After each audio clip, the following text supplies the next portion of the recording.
अस्सलाम वालेकुम दोस्तों, उम्मीद आप सब ठीक होंगे। आज एक नई वीडियो के साथ मैं आपके सामने हाज़िर हुआ हूँ।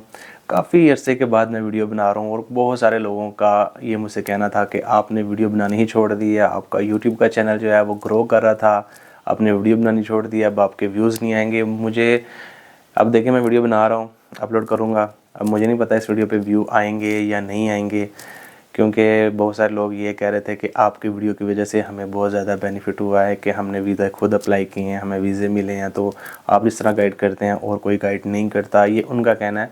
और मैंने देखा यूट्यूब पे काफ़ी लोग अच्छे अच्छे वीडियो अपलोड करते हैं जिनसे काफ़ी इन्फॉर्मेशन मिलती है। समटाइम मैं भी यूट्यूब से बहुत सारी वीडियो देख के गाइडेंस हासिल करता हूँ।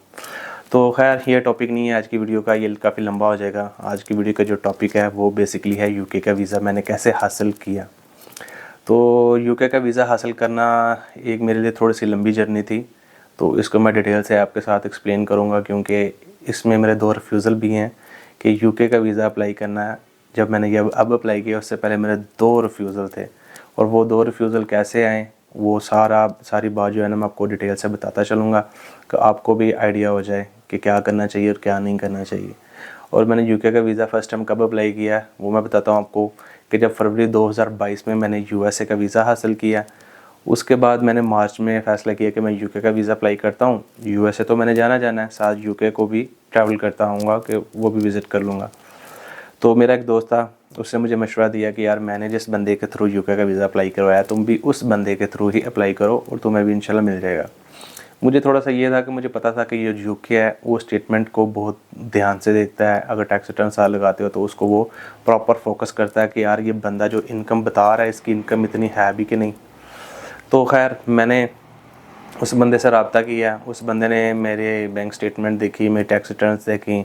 उसने जी कोई इशू नहीं है, आपका वीज़ा हो जाएगा जी, बिल्कुल ईजी है। मैंने कहा ठीक है। उसने जो जो डॉक्यूमेंट मुझसे मांगे मैंने उसको वो डॉक्यूमेंट्स प्रोवाइड किए। उसने मेरी एप्लीकेशन फ़िल की, एप्लीकेशन उसने अपलोड कर दी, अपॉइंटमेंट ले ली। जब अपॉइंटमेंट सुबह अपॉइंटमेंट थी, शाम को वो मुझे बंदा मिला। उसने मुझे मेरी एप्लीकेशन दिखाई, जो उसने कवर लेटर, ट्रैवल प्लान सब कुछ मुझे दिया, होटल बुकिंग वगैरह। जब मैंने देखा तो मैंने कहा यार तुमने मेरी एप्लीकेशन फ़िल की है, तुमने मुझसे पूछा ही नहीं कि मेरा पहले कभी कोई वीज़ा रिफ्यूज़ हुआ है कि नहीं हुआ। मेरे तो दो तीन कंट्री से वीज़ा रिफ्यूज़ थे, तूने उसको इसके अंदर मेंशन ही नहीं किया हुआ। उसके बाद तुमने एक इसके अंदर अदर इनकम डाली हुई है 6.5 लाख रुपया, जो कि मैंने तुम्हें बताया ही नहीं कि मेरी कोई अदर इनकम भी है। उसने कहा नहीं ये हमने एडजस्ट किया हुआ है, ये कोई इशू नहीं है, बस यही तो हमारा काम होता है, इस वजह से तो लोगों के वीज़े लगते हैं। खैर उसने वो जो रिफ्यूज़ल वाली रीज़न थी उसने एक अलग पेज बना दिया, उसके ऊपर लिख दिया कि जी वो बाय मिस्टेक एप्लीकेशन के अंदर हम नहीं लिख सके, तो मेरे फ़लाँ कंट्री से रिफ्यूज़ल है। वो सारे डॉक्यूमेंट लेके, बैंक स्टेटमेंट लेके मैं जारी चला गया। नेक्स्ट डे जब मेरी अपॉइंटमेंट थी मार्च में, अब मुझे एग्जैक्ट डे याद नहीं है, वो देखना पड़ेगा मुझे, तो खैर वो बाद में देखेंगे। वो जब मैं जारी में गया वहाँ पे मैंने अपने डॉक्यूमेंट्स दिए, तो जब उन्होंने मेरे डॉक्यूमेंट्स स्कैन किए हैं तो मुझे लगा कि उन्होंने मेरे सारे डॉक्यूमेंट स्कैन कर लिए हैं। लेकिन जब मेरा वीज़ा रिफ्यूज़ होके आया, लेटर के अंदर मेंशन था कि जो आपकी स्टेटमेंट है वो 6 मंथ ओल्ड है और फ़लाँ डेट से लेके फ़लाँ डेट तक है। मैंने कहा यार मैंने तो स्टेटमेंट सारी लगाई थी, पर मैंने स्टेटमेंट निकाली अपनी, मेरे पास पड़ी हुई थी। मैंने देखा कि वो सिर्फ जो मेरी स्टेटमेंट थी 6 माह की, उसमें सिर्फ फर्स्ट पेज जो था वो स्कैन हुआ था। वो डेट्स उन्होंने मेंशन की थी कि फ़लाँ डेट से फ़लाँ डेट तक आपका जो है ना स्टेटमेंट साथ लगी हुई है। उसके बाद उन्होंने कहा जी आपने जो इनकम अपनी शो करवाई हुई है, कवर लेटर में भी लिखा है और वीज़ा एप्लीकेशन में भी लिखा है, वो जितनी आपने सालाना लिखी है उतनी आपकी शो ही नहीं हो रही टैक्स रिटर्न्स के अंदर। पहली बात मैं आपको बताता चलूँ, जब भी आप यूके का वीज़ा अप्लाई करो टैक्स रिटर्न लगाने की ज़रूरत ही नहीं है, ठीक है। अगर आपने एक दफ़ा लगा दी तो फिर आपको लगानी ही पड़नी है। तो तब मुझे भी इन चीज़ों का पता नहीं था, उस बंदे ने टैक्स रिटर्न साल लगवा दी, और तब टैक्स रिटर्न्स जो थी वो मैं इतनी मतलब के पे भी नहीं करता था, जो सीधी बात है। तो वो रिफ्यूज़ल लेटर आ गया। मैंने उस बंदे को बोला, मैंने कहा यार देख पहली बात तो ये तूने टैक्स रिटर्न वाली गलती की, और दूसरी जारी वालों की गलती है। जिस दिन मुझे पासपोर्ट कलेक्शन की कॉल आई, मैं जारी वालों के पास गया, पासपोर्ट लिया, उनके साथ मैंने झगड़ा भी किया कि यार आप लोगों ने मेरी बैंक स्टेटमेंट प्रॉपर स्कैन नहीं की। उन्होंने कहा आपके पास क्या प्रूफ है। मैंने कहा यार रिफ्यूज़ल लेटर मेरा प्रूफ है कि इसके ऊपर उन्होंने डेट मेंशन की है कि फ़लाँ डेट से फ़लाँ डेट तक आपकी स्टेटमेंट जो है वो अपलोड है। तो वो कैसे हो सकती है, जबकि मैंने 6 माह की लगाई थी। ये मेरी स्टेटमेंट है, वही स्टेटमेंट है, उसी डेट की प्रिंट डेट इसके ऊपर आप चेक कर सकते हैं। तो उन्होंने कहा जी आप ऐसा करें, आप हमारी वेबसाइट के ऊपर जो है ना वहाँ पे आप कंप्लेन करें, फिर आपको वहाँ से कंप्लेन नंबर लॉन्च होगा, वो फिर आप जो दीजिएगा। वो सिर्फ उन्होंने मुझे भेजने का एक तरीका था, बाकी कोई फ़ायदा नहीं होता। जो उन्होंने कर दिया वो उन्होंने कभी कबूल ही नहीं करना कि वो हमारी मिस्टेक है, वो ना ही उन्होंने किया था। खैर वो बात की। उसके बाद मैंने अपनी सरगर्मी में मसरूफ़ हो गया, यूएसए होकर आया, बाद में थाईलैंड, मलेशिया, जापान, सऊदीया, दुबई, ये सारी ट्रैवल किया। तो जैसे ही 2022 ख़त्म हुआ, फिर मैंने सोचा कि यार अब प्रॉपर तरीके के साथ, जैसे मैंने रिसर्च की कि प्रॉपर तरीके से यूके का वीज़ा कैसे अप्लाई करते हैं, तो वैसे करते हैं। मुझे सब ने कहा जी 6 माह की स्टेटमेंट लगानी चाहिए अगर आप फर्स्ट टाइम अप्लाई कर रहे हो। तो मैंने पहले मेरे पास सिर्फ एक स्टेटमेंट थी पर्सनल, उसी को मैं एज अ बिज़नेस इस्तेमाल करता था। लेकिन यूके कहता है कि अगर आपका पर्सनल अकाउंट है तो उसमें आपकी सिर्फ सेविंग होनी चाहिए, अगर आपका बिज़नेस अकाउंट है उसके अंदर आपकी बिज़नेस की अमाउंट होनी चाहिए, सेविंग की नहीं। फिर मैंने बिज़नेस अकाउंट अलग से ओपन किया, पर्सनल अकाउंट को अलग किया। उसमें ये था कि बहुत सारे कस्टमर्स के पास मेरा पर्सनल अकाउंट अभी था जिनसे के साथ मेरा बिज़नेस था। मैंने तकरीबन 6 माह वो बैंक स्टेटमेंट रेडी की, पहले महीने से लेके छठे महीने तक। पहले महीने ही मैंने अकाउंट ओपन किया था बिज़नेस का। तो तकरीबन जब 5 मंथ 20 दिन हो गए, 10 दिन पीछे रह गए थे, तो एक कस्टमर जो था उसके पास मेरा पर्सनल अकाउंट ही था, उसने उसके अंदर ट्रांजैक्शन कर दी 2 से 3 लाख की। तो मैंने उसको रिवर्स किया। जब वीज़ा एप्लीकेशन फॉर्म कंप्लीट किया उसके अंदर मैंने मेंशन किया कि यार ये जो ट्रांजैक्शन ये बाय मिस्टेक हुई है, मेरे कस्टमर के पास मेरा बिज़नेस अकाउंट नहीं था, तो उसके पास मेरा पर्सनल अकाउंट ही था, तो लिहाजा ये जो ट्रांजैक्शन है बाय मिस्टेक हुई है, तो मैंने इसको रिवर्स भी किया। वो मैंने चीज़ कवर लेटर में भी मेंशन की।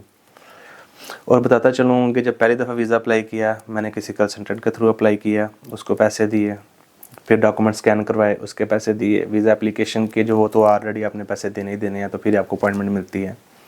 वो चीज़ जब मैंने सेकंड टाइम अप्लाई किया, तो तब ये सारी चीज़ें मैंने मेंशन की थी कि ये बाय मिस्टेक ट्रांजैक्शन हुई है, तो ये रिवर्स भी मैंने की है, एप्लीकेशन में भी, कवर लेटर में भी। उसमें ये था कि मैंने खुद अप्लाई किया था, उसमें मैंने ये था कि एप्लीकेशन के चार्जेस थे और जीआरएस से मैंने जो स्कैनिंग करवाई थी उसके चार्जेस थे। तो जब मैंने उसको स्कैन करवाया, अपॉइंटमेंट ली, डॉक्यूमेंट स्कैन करवा दिए, एप्लीकेशन जमा हो गई, उसके ठीक 25 से 26 दिन बाद रिफ्यूज़ल लेटर दोबारा आ गया। और ये कब की बात है? 2023, ये जून की बात है। जब जून में मेरा रिफ्यूज़ल लेटर आया तो मैं देख के तो परेशान हो गया। उसके अंदर उन्होंने वही रीज़न लगाई हुई थी एक कि जी आपके अकाउंट के अंदर, पर्सनल अकाउंट के अंदर आप कह रहे हैं कि हमारा इतना एक्सपेंस है, इसमें ज़्यादा अमाउंट निकली है। वो ज़्यादा अमाउंट कौन से निकली थी? जो गलती से ऐड हो गए थे, उसको मैंने रिवर्स किया था वो अमाउंट, ठीक है। उसके बाद उन्होंने कहा जी जो एफर्ट्स आपने साल लगाई है उसके अंदर आपके जो फैमिली मेम्बर हैं, हमें क्या पता कि वो पाकिस्तान में, क्या पाकिस्तान के बाहर। बेसिकली मेन रीज़न वही थी कि जो आपके पैसे जो हैं वो एक्सपेंस से ज़्यादा निकले हैं, वो क्यों निकले हैं। तो खैर मुझे इस चीज़ पे बड़ा गुस्सा आया। मैंने कोशिश करनी चाहिए कि अपील करूं। फिर मैंने कहा कि अपील करूंगा, अपील में तकरीबन 5 से 6 माह कहीं नहीं गए। तो मैंने दोबारा वीज़ा अप्लाई करने का सोचा। तो वो जो ट्रांजैक्शन थी वो जून की ही थी जो मेरी बाय मिस्टेक आई हुई थी। उससे आगे मैंने 4 माह की स्टेटमेंट तैयार की, क्योंकि पहले 6 माह की थी, इस दफ़ा मैंने 4 मंथ की। मैंने कहा लोग कहते हैं 6 माह की, 4 मंथ की लगा के देखता हूँ। फर्स्ट टाइम अप्लाई कर रहा हूँ। मैंने अप्लाई किया। अब मैंने क्या किया, ना किसी कंसल्टेंट से वो क्या कहते हैं एप्लीकेशन फ़िल करवाई, ना किसी जारी वालों से डॉक्यूमेंट स्कैन करवाए। मैंने अपनी एप्लीकेशन खुद फ़िल की और कवर लेटर के अंदर मेंशन किया दोबारा कि जो लास्ट टाइम आपने मेरा वीज़ा रिफ्यूज़ किया है वो आपने गलत किया है। क्यों? क्योंकि मैंने सब कुछ ऑलरेडी मेंशन किया था एप्लीकेशन के अंदर, कवर लेटर के अंदर मेंशन किया था कि आप इस चीज़ को कंसीडर ना करें, ये बाय मिस्टेक ट्रांजैक्शन हुई है। लेकिन वो इस चीज़ को कंसीडर ही नहीं करते, इसलिए कहते हैं कि यूके के लिए स्टेटमेंट प्रॉपर होनी चाहिए। जैसी मतलब कि समझ लें कि 100 से 100% ही होनी चाहिए। 2% भी उसके अंदर गलती है तो वो रिफ्यूज़ कर देंगे, उड़ा देंगे। तो उसका ख्याल रखना पड़ता है, ख़ास तौर पे बिज़नेस पर्सन के लिए। खैर सैलरी पर्सन भी इसी कैटेगरी में आते हैं। तो मैंने क्या किया, मैंने फिर वो सारी एप्लीकेशन फ़िल की, कवर लेटर के अंदर ये थोड़ा सा लिखा उनके बारे में, ट्रैवल प्लान वगैरह सारा दिया। मैंने वीज़ा अप्लाई किया। जो डॉक्यूमेंट स्कैनिंग थी, ये बात आपको बताता चलूँ कि मेरी नज़र में वहाँ से जारी से डॉक्यूमेंट स्कैनिंग करवाने से बेहतर है कि आप घर से ख़ुद स्कैन करें। अगर आपके पास स्कैनर नहीं है, किसी शॉप से स्कैन करवा के ख़ुद अपलोड करें। एक फ़ाइल आप उसके अंदर 5 MB की अपलोड कर सकते हैं, ठीक है। उसके अंदर टैक्स के डॉक्यूमेंट अलग से होते हैं, फाइनेंशियल अलग से होते हैं, पासपोर्ट की हिस्ट्री वगैरह अलग से सारी चीज़ें अपलोड हो जाती हैं। जहाँ पे समझ ना लगे आप कहीं पे भी अपलोड कर देंगे वो डॉक्यूमेंट, तो वो कंसीडर हो जाएगा। ये नहीं है कि प्रॉपर जो पोर्टल है उसका जो ऑप्शन है सिर्फ उसी के अंदर होगा, कहीं पे भी अपलोड करेंगे तो वो हो जाएगा। मैंने करके देख लिया हुआ है, ठीक है। तो वो अब मैंने तकरीबन 37 फाइल जो थी ना अलग अलग बनाई थी। पर्सनल स्टेटमेंट और मेंटेनेंस लेटर अलग, बिजनेस बैंक स्टेटमेंट उसका सर्टिफिकेट अलग, FRC अलग, MRC अलग, सारी चीज़ें। सम टाइम होता है ना एक ही फ़ाइल के अंदर 5 MB की लोग सारी चीज़ें डाल देते हैं, लेकिन नहीं, मैंने सारी चीज़ें अलग अलग।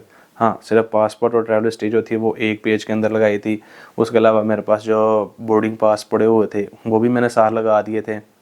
इवन कि मेरे यूट्यूब का जो चैनल है उसका जो पेज था उसका स्क्रीनशॉट लेके वो भी मैंने साथ लगाया था। मतलब प्रॉपर तरीके से सारा मैंने खुद ही उसको किया था। तकरीबन 37 फाइल थी जो मेरे अपॉइंटमेंट लेटर के अंदर शो हो रही थी कि ये जो मैंने अपलोड की हैं, वो साथ लेके जाना होता है। और जो चेक लिस्ट होती है आपकी वो साथ लेके जानी होती है। बाकी कोई काम नहीं होता है। आप पासपोर्ट लेके जाते हो, चेक लिस्ट लेके जाते हो, अपॉइंटमेंट लेटर लेके जाते हो, वो आपकी चेक लिस्ट पर सिग्नेचर करवा के पासपोर्ट सबमिट कर लेते हैं। बायोमेट्रिक और फ़ोटो होती है, वहाँ पे किसी किस्म के कोई चार्जेस देने की ज़रूरत नहीं है, कोई SMS सर्विस लेने की ज़रूरत नहीं है। इस दफ़ा मैंने ऐसे किया था तो अल्हम्दुलिल्लाह मुझे जी ये देखें, ये 6 माह का वीज़ा मुझे, और मैंने ये वीज़ा अप्लाई किया था अपनी फैमिली के साथ, और ये मेरी मिसेस का वीज़ा, ठीक है। शायद इस तरह ये क्लियर नज़र ना आ रहा होगा तो मैं इसको स्क्रीन पे भी आपको दिखा दूँगा कि ईज़ी हो। तो UK का मैंने आपको बता दिया कि इसके अंदर सिंपल ये है कि आपने बैंक स्टेटमेंट मेंटेन करनी है अपनी, ठीक है। 4 मंथ की बैंक स्टेटमेंट इनफ है, चल जाती है। अगर आप 3 लाख रुपया कमाते हो तो आपको पता होना चाहिए कि आपका मंथली एक्सपेंस कितना है, 50,000। अगर आप 2 लाख कमाते हो फिर भी आपको पता होना चाहिए कि आपका मंथली एक्सपेंस कितना है, 50,000 या 60,000। तो जितना आपने एप्लीकेशन के अंदर लिखना है उतना ही आपका 4 माह के अंदर निकला हो। मतलब कि 60, 120 और 240, 2,40,000 ही आपका 4 मंथ के अंदर निकला हो अकाउंट्स के अंदर, अगर पर्सनल अकाउंट के अंदर से। और हर मंथ उतनी ही सैलरी आपके अकाउंट में आनी चाहिए। अगर आपने मेंशन किया है कि आप साल का कमाते हैं जी 2 लाख का 20, 22, 24 लाख, अगर आप 24 लाख साल का कमाते हैं तो आपने 24 लाख लिखना है, मतलब मंथ का 2 लाख रुपया। 2 लाख रुपया मेंशन करेंगे, जितने आपका एक्सपेंस है आपने वो मेंशन करने का, मंथली एक्सपेंस इतना है तो उस हिसाब से आपका मंथली एक्सपेंस निकला होना चाहिए। ये चीज़ें थोड़ी सी। उसके अलावा अगर आपको प्रॉपर गाइडेंस चाहिए होगी कि एप्लीकेशन वगैरह कैसे फ़िल करते हैं तो वो भी मैं आपको वीडियो बना दूंगा अगर आप किसी ने उसकी रिक्वेस्ट की तो। खैर अगर आप फर्स्ट टाइम अप्लाई कर रहे हैं तो फिर भी आपको गाइडेंस की ज़रूरत होगी। मैंने अप्लाई किया था, मैंने भी अपने जो सीनियर्स थे, काफ़ी दोस्त थे सीनियर, शहजाद भाई हैं लाहौर से, उनसे गाइडेंस ली थी। राना हारून साहब हैं एक मेरे फैसलाबाद से दोस्त, उनसे गाइडेंस ली थी डॉक्यूमेंट स्कैनिंग के हवाले से, ठीक है। सम टाइम में किसी चीज़ की समझ नहीं आपको आ रही होती तो वो पूछ लेनी चाहिए, गलत नहीं फिल करनी चाहिए। इवन कि जब आपको पता हो कि ये चीज़ की मिस्टेक है तो वो क्लियर करनी चाहिए। जो चीज़ आप खुद कर सकते हैं वो आपके लिए कोई बंदा नहीं कर सकता। हमारे लोग जहाँ पे आके मार खाते हैं वो चीज़ बेसिकली होती है कवर लेटर और वीज़ा एप्लीकेशन फॉर्म। ये 2 चीज़ें जो होती हैं ना, ये चीज़ें नए लोगों को करनी आती है, जिसकी वजह से वो कंसल्टेंट्स के पास जाते हैं। तो ये नहीं मैं कहता कि सारे बुरे हैं, 100 में से अगर 70% गंदे हैं तो 30% अच्छे भी हैं कि जो वाकई में अच्छे हैं, जो आपकी प्रोफाइल देख के आपको बताते हैं कि भाई आप एलिजिबल नहीं हैं, आप इस कंट्री का वीज़ा अप्लाई करें, आप एलिजिबल नहीं हैं, आप इसको भी अप्लाई ना करें। आप अपने स्टेटमेंट प्रॉपर तरीके से बनाएं।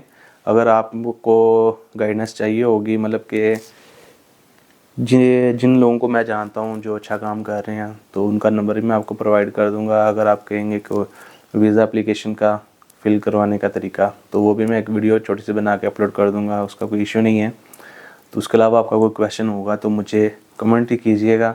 व्हाट्सएप पे आजकल मैं थोड़ा सा फेडअप हुआ हूँ कि व्हाट्सएप पे रिप्लाई नहीं दिया जा सकता, थोड़ा सा मसरूफ़ हूँ, उस वजह से लोग फिर थोड़ा सा गुस्सा भी कर जाते हैं जी नंबर क्यों दिया था अगर आपने हमें रिप्लाई नहीं करना होता।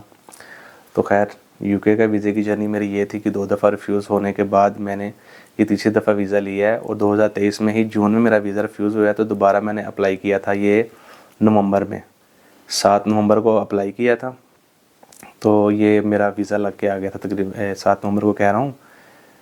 अपॉइंटमेंट लेटर किस डेट का था मेरे जहन में नहीं, नवंबर में नहीं, अक्टूबर में मैंने अप्लाई किया था। हाँ, 12 अक्टूबर को मैंने बायोमेट्रिक दी थी और 6 अक्टूबर को मुझे मेल आई थी कि आप अपना पासपोर्ट कलेक्ट कर लें। तो 7 तारीख को मैं अपना पासपोर्ट ले गया था, 7 नवंबर को। ये थी आज की वीडियो और ये था इसका टॉपिक। इंशाल्लाह मज़ीद वीडियो लेके आपके सामने हाज़िर होऊंगा, मज़ीद अच्छी अच्छी बातें आपके साथ शेयर करूंगा और कोशिश किया करें कि अपना वीज़ा खुद अप्लाई करें। जब ना कर सके तो बंदा कोई अच्छा ढूंढे, पेंटेड बंदा ढूंढे। ये राह चलते बंदों से वीज़ा अप्लाई करके अपने रिफ्यूज़ल बार बार ना करवाएं, अपने आप को बैड फील ना करवाएं कि यार मेरा तो लग ही नहीं सकता। हर बंदे का लग सकता है यार, बस डॉक्यूमेंट्स का खेल है, डॉक्यूमेंट्स कंप्लीट होने चाहिए, इसके पीछे और कोई चीज़ नहीं है। यूके के वीज़े में आप टैक्स रिटर्न ना लगाएं तो आपका काम चल जाएगा। इंशाल्लाह नेक्स्ट वीडियो में फिर मिलेंगे, तब तक के लिए अपने दोस्त को इजाज़त दीजिए। अल्लाह हाफिज़।